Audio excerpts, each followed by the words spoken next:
ಎಂತಹ ವಿಚಿತ್ರಗಳು ಬೇಕಾದ್ರೂ ಎದುರಾಗಬಹುದು. ಇಂತಹ ಮಾತಿಗೆ ಶಿವಮೊಗ್ಗದ ಆ ಮನೆಯಲ್ಲಿ 4 ಜನರ ಸಾವು ಸಂಭವಿಸಿರುವುದು. ಹಾಗೆ ಸಾವನ್ನಪ್ಪಿರುವ 4 ಸಹ ನೇಣಿಗೆ ಶರಣಾಗಿ ಸಾವನ್ನಪ್ಪಿರುವುದು. ಅಂತಹ ಸಾವುಗಳ ಹಿಂದಿನ ಮರ್ಮವೇನಿರಬಹುದು? ವಾಸ್ತುದೋಷವ, ಆತ್ಮಗಳ ಆಟವ, ಅಥವಾ ಮತ್ತೇನಿರಬಹುದೆಂಬ ಸಂಗತಿಗಳೇ ನಮ್ಮ ಇಂದಿನ ಹಿಗು ಗುಂಟೆ. ಮೊದಲಿಗೆ ಮನೆ ಕಟ್ಟಿದವರು, ಆ ನಂತರ ಮನೆ ಕೊಂಡುಕೊಂಡವರು, ಆ ನಂತರ ಸೊಸೆ, ಇದೀಗ ತಾಯಿ ಮತ್ತು ಮಗನ ಸಾವು.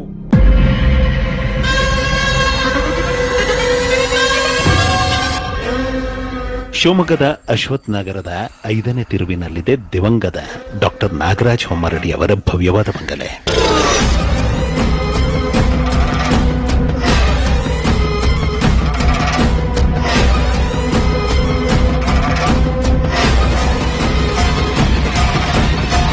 ಈ ಮನೆಗೆ ಇಟ್ಟಿರುವ ಹೆಸರು ಸಾನ್ನಿಧ್ಯ.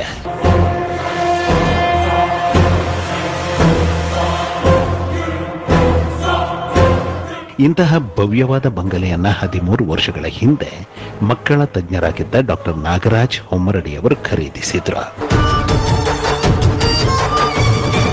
ಡಾಕ್ಟರ್ ನಾಗರಾಜ ಹೊಮ್ಮಡಿ ಅವರು ಈ ಮನೆಯನ್ನ ಖರೀದಿಸುವುದಕ್ಕೂ ಮುಂಚೆ ಈ ಮನೆ ಯಾರ ಮನೆಯಾಗಿತ್ತು? ಈ ಮನೆಯನ್ನ ಕಟ್ಟಿಸಿದವರಾದರೂ ಯಾರು ಅಂದ್ರೆ ಡಾಕ್ಟರ್ ರಾಜಶೇಖರ್.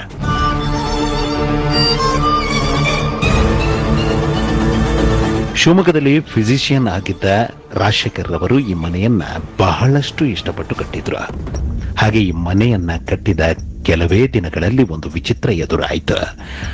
ಆ ವಿಚಿತ್ರವೇ ಕ್ಯಾನ್ಸರ್ ಸಮಸ್ಯೆಯಿಂದ ಡಾಕ್ಟರ್ ರಾಜಶೇಖರ್ ರವರು ಸಾವನ್ನಪ್ಪಿದ್ದ.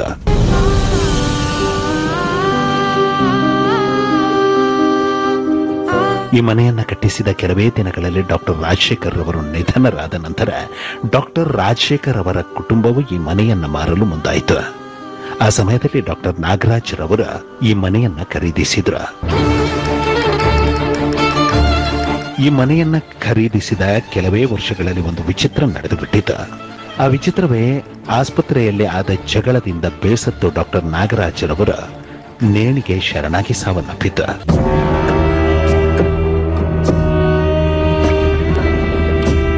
ಶಿವಮೊಗ್ಗದ ಹೆಸರಾಂತ ಮಕ್ಕಳ ಡಾಕ್ಟರ್ ನಾಗರಾಜ್ ರವರ ಈ ಮನೆಯಲ್ಲಿ ನೇಣಿಗೆ ಶರಣಾದ ನಂತರ ಡಾಕ್ಟರ್ ನಾಗರಾಜ್ ರವರ ಮಡದಿ ಹೆಸರಾಂತ ಪ್ರಸೂತಿ ವೈದ್ಯೆ ಡಾಕ್ಟರ್ ಜಯಶ್ರೀ ಹೊಮ್ಮರಡಿ ಹಾಗೂ ಮಗ ಆಕಾಶ್ ಅದೇ ವ್ಯಥೆಯಲ್ಲಿ ಜೀವನ ಸಾಗಿಸಲು ನಿಂತರು.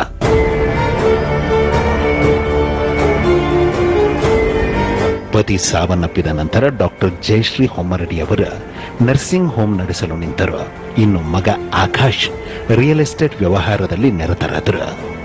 ಇನ್ನು ಆಕಾಶ್ಗೆ 2022 ಮೇ 15 ಚಿಕ್ಕಮಗಳೂರು ಜಿಲ್ಲೆಯ ನಿವ್ಯಾರೊಂದಿಗೆ ವಿವಾಹವಾಯಿತು. ಇನ್ನು ಆಕಾಶ್ರೊಂದಿಗೆ ಮದುವೆಯಾಗಿ ನಿವ್ಯಾ ಈ ಮನೆಗೆ ಕಾಲಿಟ್ಟ 5 ತಿಂಗಳಲ್ಲಿ ಈ ಮನೆಯಲ್ಲಿ ಮತ್ತೊಂದು ವಿಚಿತ್ರ ನಡೆದು ಬಿಟ್ಟಿತು. ಆ ವಿಚಿತ್ರವೇ ನಿವ್ಯಾ ನೇಣಿಗೆ ಶರಣಾಗಿ ಸಾವನ್ನಪ್ಪಿತು.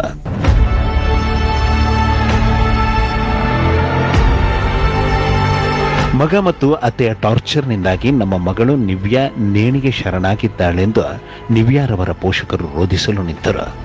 ಇನ್ನು ಮೊದಲನೇ ಪತ್ನಿ ಸಾವನ್ನಪ್ಪೆ 2 ವರ್ಷಗಳು ಕಳೆದ ನಂತರ ಆಕಾಶ್ ಇದೇ ವರ್ಷದ ಜೂನ್ ತಿಂಗಳಲ್ಲಿ ಚಿತ್ರದುರ್ಗದ ಮೋನಿಕಾರನ್ನ ಮದುವೆಯಾದರು.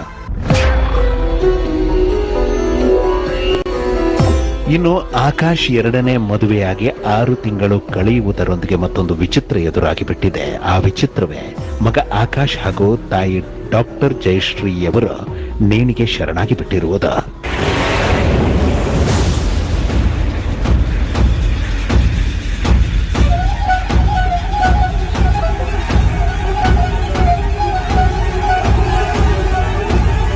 ಕೆಲವರ ಪ್ರಕಾರ ಹಣದ ವಿಚಾರವಾಗಿ ತಾಯಿ ಮತ್ತು ಮಗನ ನಡುವೆ ಜಗಳ ನಡೆದಿದ್ದು. ಮೊದಲಿಗೆ ನೆಲಮಹಡಿಯಲ್ಲಿ ತಾಯಿ ನೇಣಿಗೆ ಶರಣಾಗಿದ್ದಾರೆ. ಇನ್ನು ತಾಯಿ ನೇಣಿಗೆ ಶರಣಾಗಿರುವುದನ್ನು ನೋಡಿದ ಮಗ ಮೇಲ್ಮಹಡಿಗೆ ಹೋಗಿ ನೇಣಿಗೆ ಶರಣಾಗಿದ್ದಾರೆಂಬುದು.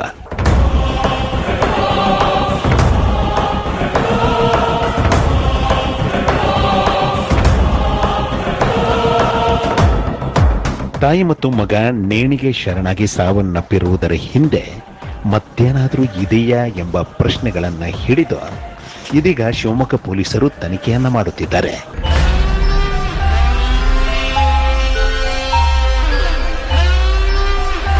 ಈ ಒಂದು ಪ್ರಕರಣವನ್ನು ಫಿರ್ಯಾದಿ ಪಡೆದು ನಾವು UDR ತಗೊಂಡು ಅದನ್ನು ತನಿಖೆ ಮಾಡ್ತೀವಿ. ತನಿಖೆ ಒಂದು ಕಡೆಯಾದರೆ ಕೋಟಿಗಟ್ಟಲೆ ಆಸ್ತಿ ಇದ್ದರೂ ನೆಮ್ಮದಿಯನ್ನ ಕಳೆದುಕೊಂಡು ತಾಳ್ಮೆಯನ್ನ ಕಳೆದುಕೊಂಡು ಈ ಮನೆಯ 4 ಸಹ ನೇಣಿಗೆ ಶರಣಾಗಿ ಸಾವನ್ನಪ್ಪಿರುವುದು ಸಾಮಾನ್ಯರಲ್ಲಿ ಜ್ಯೋತಿಷ್ಯ ವಲಯದಲ್ಲಿ ನಾನಾ ಪ್ರಶ್ನೆ ಮೂಡಿಸುತ್ತಿದೆ. ಆ ಪ್ರಶ್ನೆಗಳೇ ಈ ಮನೆಗೆ ವಾಸ್ತು ದೋಷವೇನಾದರೂ ಕಾಡುತ್ತಿದೆಯಾ ಅನ್ನುವುದು.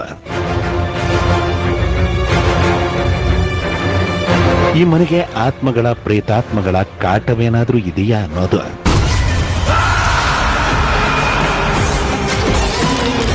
ಈ ಮನೆಯ ಮೇಲೆ, ಈ ಮನೆಯ ಸದಸ್ಯರ ಮೇಲೆ ಕ್ಷುದ್ರ ಪ್ರಯೋಗವೇನಾದರೂ ನಡೆದಿದೆಯಾ ಅನ್ನೋದು.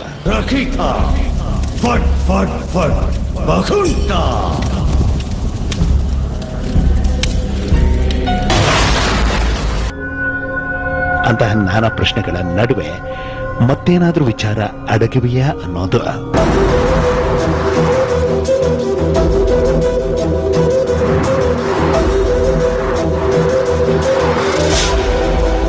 ಒಂದೇ ಮನೆಯಲ್ಲಿ ಒಂದೇ ರೀತಿಯ 4 ಸಾವುಗಳ ಬಗ್ಗೆ ಉದ್ಭವಿಸಿರುವ ಅಂತಹ ಪ್ರಶ್ನೆಗಳನ್ನ ಹಿಡಿದು ನಾವು ಉತ್ತರವನ್ನ ಹುಡುಕಲು ಮುಂದಾದೆವು. ಮೊದಲಿಗೆ ಇಂತಹ ವಿಚಿತ್ರಗಳು ಎದುರಾಗೋದಕ್ಕೆ ಆ ತಾಣದಲ್ಲಿನ ಭೂಮಿ ದೋಷವ ಅಥವಾ ದೋಷವು ಯಾವ ರೀತಿಯ ಭೂಮಿಯಲ್ಲಿ ಕಂಡು ಬರುತ್ತೆಂಬ, ಅಲ್ಲಿ ಯಾವ ಯಾವ ರೀತಿಯ ವಿಚಿತ್ರಗಳು ಎದುರಾಗಬಹುದೆಂಬ ನಮ್ಮ ಪ್ರಶ್ನೆಗಳಿಗೆ ವಾಸ್ತು ತಜ್ಞರಾದ ವಾಸ್ತು ಹರೀಶ್ರಿಂದ ಬಂದಂತಹ ಉತ್ತರ ಸ್ಮಶಾನದ ಪ್ರದೇಶಗಳು ಅಥವಾ ಹಿಂದೆ ಮಂದಿರ ಮಠ ಮಾನ್ಯಗಳು ಇದ್ದಂತಹ ಪ್ರದೇಶಗಳಲ್ಲಿ ಮನೆ ಕಟ್ಟಿದಾಗ ಅಂತಹ ವಿಚಿತ್ರಗಳು ಎದುರಾಗುವ ಸಾಧ್ಯತೆ ಇದೆ ಎಂಬುದು.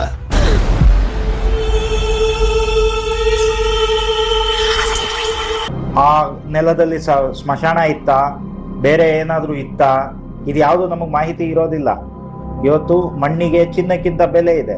ಸೊ ಹಾಗಾಗಿ ಸಿಕ್ಕಿದ್ರೆ ಸಾಕು, ಸ್ವಂತ ಮನೆ ಅನ್ನೋ ಭ್ರಮೆ ಬಿದ್ದು ಏನಾಗ್ತಾ ಇದೆ, ಎಷ್ಟೋ ಮಲ್ಟಿ ಫ್ಲೋರಿಂಗ್ ಅಪಾರ್ಟ್ಮೆಂಟ್ಗಳು. ಉದಾಹರಣೆಗೆ ಹೇಳ್ತೀನಿ, ಕಂಪನಿ ಹೆಸರು ತಗೊಳ್ಳೋದಿಲ್ಲ, ಇದೇ ಬನ್ನೇರುಘಟ್ಟ ರಸ್ತೆಯಲ್ಲಿ ನಾಗನಾಥೇಶ್ವರ ದೇವಸ್ಥಾನದ ನೆಲಕ್ಕೆ ಸೇರಿದಂತಹ ಒಂದು ಜಾಗದಲ್ಲಿ ಒಂದು ಅಪಾರ್ಟ್ಮೆಂಟ್ ಸುಮಾರು ಒಂದು 1500-2000 ಫ್ಲಾಟ್ಸ್ ಅಂತ ಅಪಾರ್ಟ್ಮೆಂಟ್ನ ಕಟ್ಟಕ್ಕೆ ಸ್ಟಾರ್ಟ್ ಮಾಡಿ ಹೆಚ್ಚು ಕಡಿಮೆ 12-13 ವರ್ಷ ಆಯಿತು. ಇವತ್ತಿನವರೆಗೂ ಅದು ಫಿನಿಶ್ ಆಗಿಲ್ಲ. ಅಲ್ಲಿ ಎಷ್ಟೋ ಜನ ಸೌತ್ ಇಂಡಿಯನ್ಸ್ ಕೆಲಸ ಮಾಡ್ತಾ ಇದ್ದವರೆಲ್ಲ ದೇವಸ್ಥಾನದ ಜಾಗ ಇಲ್ಲಿ ನಮಗೆ ತುಂಬ ತೊಂದರೆ ಆಗ್ತಾ ಇದೆ ಅಂತ ಬಿಟ್ಟೋದ್ರು. ಹಾವುಗಳು ಬಂತು, ಈ ಥರದ್ದು ಬಹಳಷ್ಟು ನಡೀತು. ನಾರ್ತ್ ಇಂಡಿಯಾದಿಂದ ಬಂದಿದ್ದವರು ಸುಮಾರು ಜನ ಏನೋ ಒಂದು ಅವಘಡ ಆಗಿ ಬಿದ್ದು ಸತ್ತೋದ್ರು. ಇನ್ನು ಮನೆಯ 4 ಜನರು ಒಂದೇ ರೀತಿ ಆತ್ಮಹತ್ಯೆಗೆ ಶರಣಾಗಿರುವುದಕ್ಕೆ ಕಾರಣವೇನಿರಬಹುದೆಂಬ ಪ್ರಶ್ನೆಗಳನ್ನ ಜ್ಯೋತಿಷ್ಯ ವಲಯದ ಮುಂದೆ ಇಟ್ಟೆವು. ಪ್ರಶ್ನೆ ಕೇಳಿದ ಸಮಯ ಹಾಗೂ ತಾಯಿ ಮಗ ಆತ್ಮಹತ್ಯೆಗೆ ಶರಣಾದ ದಿನದ ಲೆಕ್ಕಾಚಾರದ ಪ್ರಕಾರ ಉತ್ತರವನ್ನ ಹುಡುಕಲು ನಿಂತರು ಜ್ಯೋತಿಷಿಗಳಾದ ವೇದ ಬ್ರಹ್ಮ ಶ್ರೀ ಕೆ ವೆಂಕಟೇಶ್ ಶರ್ಮಾ.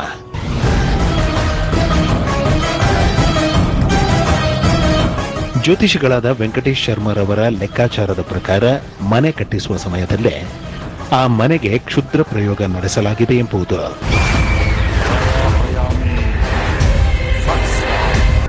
ವೆಂಕಟೇಶ್ ಶರ್ಮಾರ ಪ್ರಕಾರ ಡಾಕ್ಟರ್ ರಾಜಶೇಖರ್ ರವರ ಏಳಿಗೆಯನ್ನ ಸಹಿಸದ ಜನರಿಂದಲೇ ಮನೆಯನ್ನ ಕಟ್ಟುವ ಸಮಯದಲ್ಲೇ ಆ ಮನೆಯ ಭೂಮಿಯ ಕೆಳಗೆ ಕೆಲವೊಂದು ವಾಮಾಚಾರದ ವಸ್ತುಗಳನ್ನ, ಆ ಒಂದು ಪ್ರಾಣಿಯ ತಲೆಯನ್ನ ಹೂತಿಟ್ಟಿರುವ ಪರಿಣಾಮವೇ ಡಾಕ್ಟರ್ ರಾಜಶೇಖರ್ ರವರ ಸಾವಿನ ಜೊತೆಗೆ ಆ ಮನೆಯಲ್ಲಿನ 4 ಅಸಹಜ ಸಾವು ನೋವುಗಳೆಂಬುದು.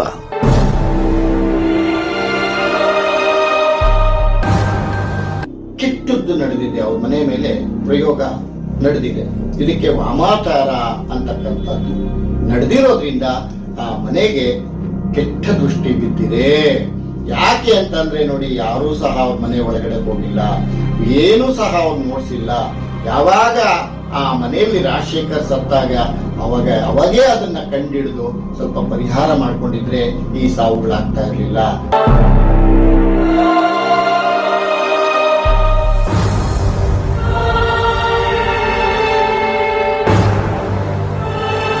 ಇದಕ್ಕೇನಪ್ಪ ಅಂತಂದ್ರೆ ಈ ಬ್ಲಡ್ ಅಲ್ಲಿ ಮಾಡಿರೋದ್ರಿಂದ ನೋಡಿ ಅವ್ರದ್ದು ಉಗುರು ಅಥವಾ ಬಟ್ಟೆನೋ ಅಥವಾ ಮಣ್ಣು ಪ್ರಯೋಗ ನಡೆದಿದೆ. ಆ ಮನೆಯಲ್ಲಿ ಇವತ್ತು ಸಹ ವಾಸ ಮಾಡಕ್ ಆಗೋದಿಲ್ಲ. ಆ ವಾಸ ಮಾಡಿದ್ರು ಸಹ ಏನೋ ಒಂದು ರೀತಿ ಘಟನೆಗಳು ನಡೀತಾ ಇರುತ್ತೆ. ಆ ಕುಟುಂಬದವ್ರಿಗೆ ರಕ್ಷಣೆ ಬೇಕು.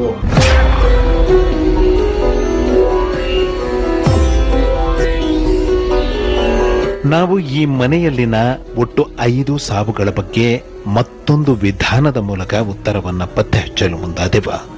ವಾಸ್ತು ಹರೀಶ್ ರವರು ನೀಡಿದ ಸಲಹೆಯಂತೆ ಶಿವಮೊಗ್ಗದ ವಿಚಿತ್ರ ಸಾವಿನ ಮಾಹಿತಿಯನ್ನ ಆಸ್ಟ್ರೇಲಿಯಾದ ಸಿಡ್ನಿಗೆ ತಲುಪಿಸಿದೆವ.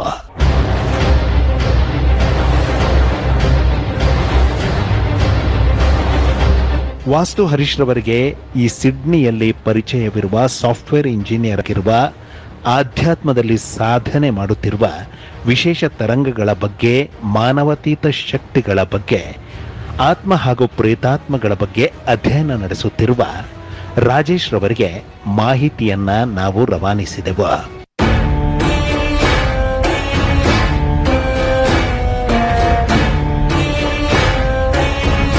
ಇವತ್ತು ನಾನು ಮುಂದೆ ಇರ್ತಕ್ಕಂಥ ಕೇಸು ಶಿವಮೊಗ್ಗ ಜಿಲ್ಲೆಯ ಒಂದು ಮನೆಯ ವಿಚಾರವಾಗಿ. ಈ ಮನೆಯಲ್ಲಿ ಕೇಳಪಟ್ಟ ಹಾಗೆ ನಮ್ಮ ಮುಂದೆ ಬಂದಿರತಕ್ಕಂಥ ವಿಚಾರ, 4 ಜನ ಸೂಸೈಡ್ ಮಾಡ್ಕೊಂಡಿದ್ದಾರೆ. ಇದು ಒಟ್ಟಿಗೆ ಅಲ್ಲ, ಸುಮಾರು ವರ್ಷಗಳ ಗ್ಯಾಪಲ್ಲಿ ಆಗಿರ್ತಕ್ಕಂಥ ಒಂದು ವಿಚಾರ. ಮೂಲತಃ ಕರ್ನಾಟಕದವರಾದ ಸಿಡ್ನಿಯಲ್ಲಿ ನೆಲೆಸಿರುವ ರಾಜೇಶ್ ರವರ ಪ್ರಕಾರ ಮನೆಯನ್ನ ಕಟ್ಟಿದಂತಹ ಡಾಕ್ಟರ್ ರಾಜಶೇಖರ್ ರವರ ಸಾವು, ಆನಂತರ ಮನೆ ಕೊಂಡುಕೊಂಡ ಡಾಕ್ಟರ್ ನಾಗರಾಜ್ ರವರ ಸಾವು, ನಂತರ ಸೊಸೆಯ ಸಾವು, ಇದೀಗ ಮಗ ಮತ್ತು ತಾಯಿ, ಹಾಗೆ ಸಾವನ್ನಪ್ಪಿರುವ ಎಲ್ಲ ಆತ್ಮಗಳೊಂದಿಗೆ ಮೊದಲಿಗೆ ಸಂಪರ್ಕ ಸಾಧಿಸಿ ಆ ಆತ್ಮಗಳಿಂದಲೇ ಏನಾಯ್ತೆಂದು ತಿಳಿಯೋಣವೆಂದು ಹೇಳಿದ್ರು. ಕಡೆಗೆ ಇವತ್ತಿನ ಅಂದ್ರೆ ಲೇಟೆಸ್ಟ್ ನ್ಯೂಸ್ ಏನು ಅಂತಂದ್ರೆ, ಅವರ ನಾಗರಾಜ್ ಅವರ ಧರ್ಮಪತ್ನಿ ಜಯಶ್ರೀ ಮತ್ತೆ ಅವರ ಮಗ ಆಕಾಶ್, ಇವರಿಬ್ಬರು ಸಹ ಮತ್ತೆ ಆತ್ಮಹತ್ಯೆ ಮಾಡಿಕೊಂಡೆ ಪ್ರಾಣ ಬಿಡ್ತಾರೆ. ಈ ಒಂದು ವಿಚಾರವಾಗಿ ಇಲ್ಲಿ ಏನ್ ನಡೀತಾ ಇದೆ ಅಂತ ಹೇಳಿ ತನಿಖೆ ಮಾಡಲಿಕ್ಕೆ ನನ್ನ ಹತ್ರ ಈ ವಿಚಾರನ ತಗೊಂಡ್ ಬಂದ್ರು. ಹಾಗಾಗಿ ನಾನು ಇವಾಗ ಇಲ್ಲಿ ಏನ್ ನಡೀತಾ ಇದೆ ಅಂತ, ಇಲ್ಲಿರುವ ಪ್ರತಿಯೊಬ್ಬರ ಆತ್ಮಕ್ಕೂ ನಾನು ಕನೆಕ್ಟ್ ಆಗಿ ಏನು ನಡೀತಾ ಇದೆ ಅಂತ ವಿಚಾರ ಮಾಡ್ತೀನಿ.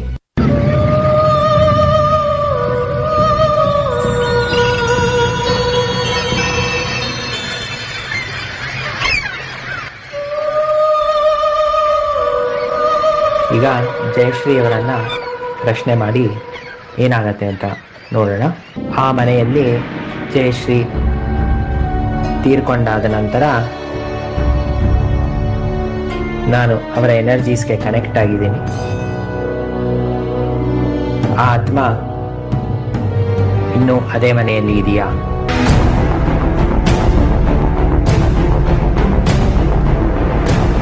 ನೀವು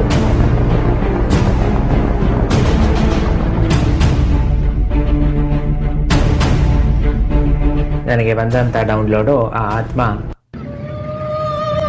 ಮುಂದೆ ತನ್ನ ಪಯಣದ ದಾರಿಯಲ್ಲಿ ಹೊರಟು ಮುಂದೆ ಹೋಗಿದೆ.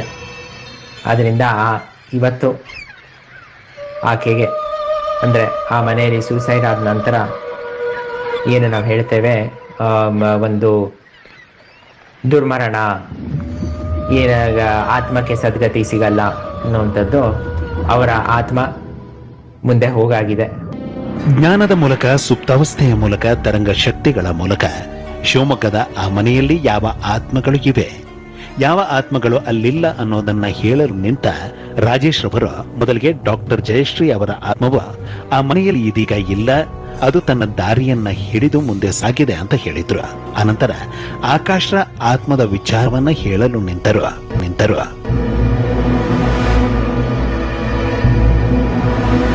ಮಗನಾದ ಆಕಾಶ್ ಅವರ ಆತ್ಮಕ್ಕೆ ಕನೆಕ್ಟ್ ಆಗಿ, ಅವರ ಎನರ್ಜೀಸ್ ಕನೆಕ್ಟ್ ಆಗಿ ಏನು ವಿಚಾರ ಅಂತ ವಿಚಾರ ಮಾಡೋಣ.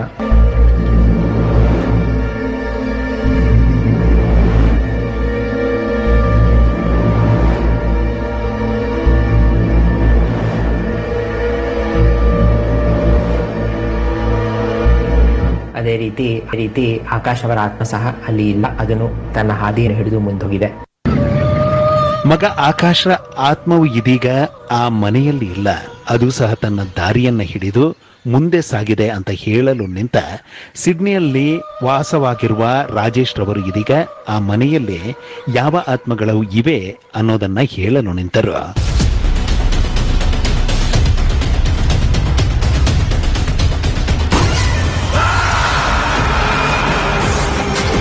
ಆ ಒಂದು ವಿಧಾನದ ಮೂಲಕ ಸಿಡ್ನಿಯಲ್ಲಿರುವ ರಾಜೇಶ್ ರವರು ಶಿವಮೊಗ್ಗದ ಆತ್ಮಹತ್ಯೆಗಳ ಬಗ್ಗೆ ಬಯಲು ಮಾಡಿದ ಸಂಗತಿಗಳೇನು?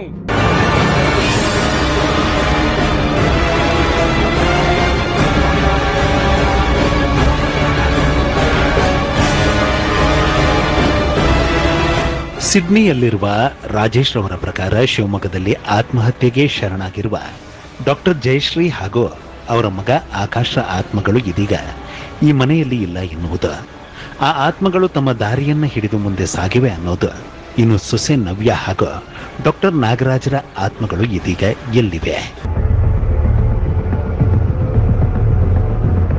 ನಾಗರಾಜ್ ಅವರ ಸೊಸೆಯಾದ ನವ್ಯಶ್ರೀ ಅವರ ಆತ್ಮವು ಇವಾಗ ಎಲ್ಲಿದೆ ಅಂತ ನೋಡೋಣ.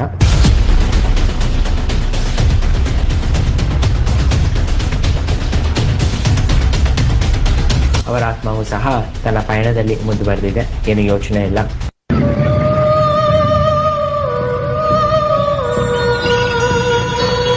ಈಗ ನಾಗರಾಜ್ ಅವರ ಆತ್ಮ ಏನು ನಡೀತಾ ಇದೆ ಅಂತ ವಿಚಾರ ಮಾಡೋಣ.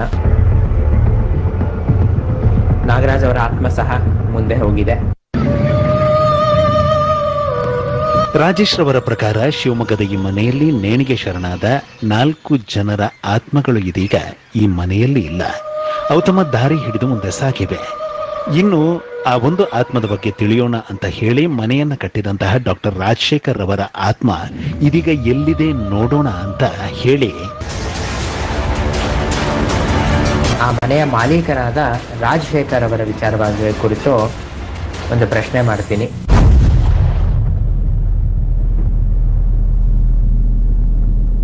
ರಾಜಶೇಖರ್ ಆತ್ಮ ಇವತ್ತು ಆ ಮನೆಯಲ್ಲಿ ಇದೆಯಾ?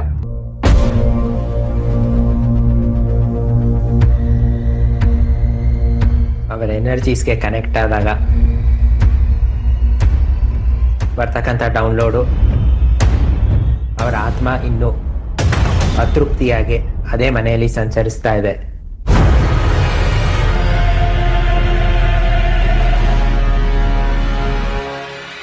ರಾಜೇಶ್ ರವರ ಪ್ರಕಾರ ಬಹಳಷ್ಟು ಇಷ್ಟಪಟ್ಟು ಬಹಳಷ್ಟು ಕಷ್ಟಪಟ್ಟು ಬಂಗಲೆಯನ್ನ ಕಟ್ಟಿಸಿದಂತಹ ಡಾಕ್ಟರ್ ರಾಜಶೇಖರ್ ರವರ ಆತ್ಮ ಇಂದಿಗೂ ಅದೇ ಮನೆಯಲ್ಲಿ ಇದೆ. ಅವರು ಅನುಭವಿಸಿದಂತಹ ನೋವನ್ನ ಜಗತ್ತಿಗೆ ತಿಳಿಸಲು ಅವರು ಬಯಸುತ್ತಿದ್ದಾರೆ. ಅವರ ಆತ್ಮವು ಬಹಳಷ್ಟು ನೋವಿನಿಂದ ಖಿನ್ನತೆಯನ್ನ ಅನುಭವಿಸುತ್ತಿದೆ. ಅಂತಹುದೇ ಖಿನ್ನತೆ ಆ ಮನೆಯಲ್ಲಿ ವಾಸಿಸುವ ಜನರನ್ನು ಸಹ ಆವರಿಸುತ್ತೆ. ಅಂತಹ ಖಿನ್ನತೆಯಿಂದ ತಪ್ಪು ನಿರ್ಧಾರಗಳನ್ನ ತೆಗೆದುಕೊಳ್ಳುವಂತಾಗುತ್ತೆ. ಅಂತಹ ತಪ್ಪು ನಿರ್ಧಾರದ ಪರಿಣಾಮವೇ 4 ಜನರ ಆತ್ಮಹತ್ಯೆ ಎನ್ನುವ ಮಾತು ರಾಜೇಶ್ ರವರದ್ದು. ಆ ಆತ್ಮಕ್ಕೆ ಅನ್ಯಾಯ ಆಗಿದೆ, ಆ ಆತ್ಮ ತುಂಬಾ ನೋವನ್ನು ಅನುಭವಿಸಿ ಪ್ರಾಣ ಬಿಟ್ಟಿದೆ ಅಂತ ಅದು 4 ಜನಕ್ಕೆ ತಿಳಿದ ನಂತರ ಆ ಆತ್ಮ ತನ್ನ ದಾರಿಯಲ್ಲಿ ತಾನು ಹೋಗಕ್ಕೆ ಸಿದ್ಧ ಅನ್ನೋ ಒಂದು ಮೆಸೇಜ್ ಬಂದಿದೆ. ಆದ್ರಿಂದ ಆ ಆತ್ಮಕ್ಕೆ ಇವಾಗ ಸದ್ಗತಿ ಆಗಬೇಕು. ಅದಕ್ಕೆ ಮಾಡಬೇಕಾದಂತ ಕೆಲಸಗಳನ್ನ ಕಾರ್ಯಗಳನ್ನ ಮಾಡಿ ಆತ್ಮವನ್ನ ಬಿಡುಗಡೆ ಮಾಡಿಕೊಟ್ರೆ ಆ ಮನೆಯಲ್ಲಿ ಇನ್ಯಾವುದೇ ಸಾವು ಸಂಭವಿಸಲ್ಲ. ಆಸ್ಟ್ರೇಲಿಯಾದಲ್ಲಿ ವಾಸವಾಗಿರುವ ರಾಜೇಶ್ರ ಪ್ರಕಾರ ಮನೆಯಲ್ಲಿರುವ ಬಹಳಷ್ಟು ನೋವಿನಲ್ಲಿರುವ ಆತ್ಮಕ್ಕೆ ಕೆಲ ಕಾರ್ಯಗಳ ಮೂಲಕ ಸದ್ಗತಿ ದೊರಕಿಸಿಕೊಡಬೇಕು. ಆನಂತರ ಆ ಮನೆಯಲ್ಲಿ ಮತ್ತೆ ಅಂತಹ ಯಾವುದೇ ಸಮಸ್ಯೆ ಎದುರಾಗದು. ಇನ್ನು ವಾಸ್ತು ಹರೀಶ್ ರವರ ಪ್ರಕಾರ ಕೆಲವೊಂದು ವಿಧಾನಗಳ ಮೂಲಕ ಆ ಭೂಮಿಯಲ್ಲಿರುವ ಋಣಾತ್ಮಕ ಶಕ್ತಿಯನ್ನ ದೂರಾಗಿಸಬೇಕು.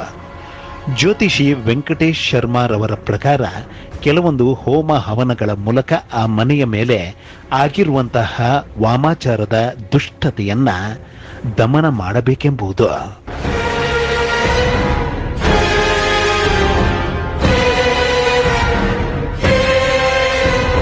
ಮನುಷ್ಯನಿಗೆ ಸಾಮಾನ್ಯವಾಗಿ ಅರ್ಥವಾಗದಂತಹ ಬಹಳಷ್ಟು ಸಂಗತಿಗಳು ಪ್ರಕೃತಿಯಲ್ಲಿ ಅಡಕವಾಗಿವೆ. ಹಾಗೆ ಅರ್ಥವಾಗದ ಸಂಗತಿಗಳ ಬಗ್ಗೆ, ಅಗೋಚರ ಶಕ್ತಿಗಳ ಬಗ್ಗೆ ಇದೀಗ ವೈಜ್ಞಾನಿಕ ಲೋಕದಲ್ಲೂ ಸಹ ಸಂಶೋಧನೆಗಳು ಆರಂಭವಾಗಿವೆ. ಇಂತಹ ಹಲವು ಸಂಗತಿಗಳ ನಡುವೆ ನಮ್ಮನ್ನು ಕಾಡುವಂತಹ ಕಟ್ಟ ಕಡೆಯ ಪ್ರಶ್ನೆ ಹೀಗೂ ಉಂಟೆ.